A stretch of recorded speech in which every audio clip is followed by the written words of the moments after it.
আগে স্থানীয় সরকার নির্বাচন বিএনপি কোনোভাবেই মেনে নেবে না বলে মন্তব্য করেছেন বিএনপির আন্তর্জাতিক সম্পর্ক বিষয়ক কমিটির সদস্য ইশফাক হোসেন।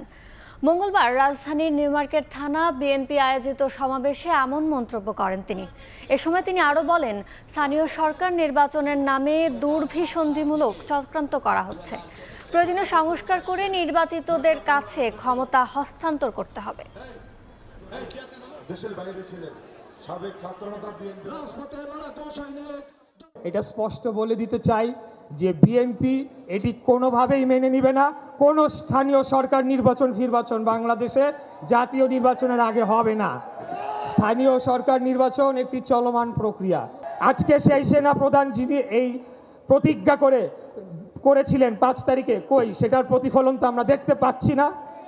এখনো তো খুনি হাসিনার দোসররা বিভিন্ন জায়গায় তারা বসে রয়েছে। সচিবালয়ে যারা তাদেরকে সহযোগিতা করেছিল, ওই সচিবালয়ের সেই ব্যুরোক্র্যাটরা, তাদের অনেককেই তো আমরা এখন দেখতে পাচ্ছি।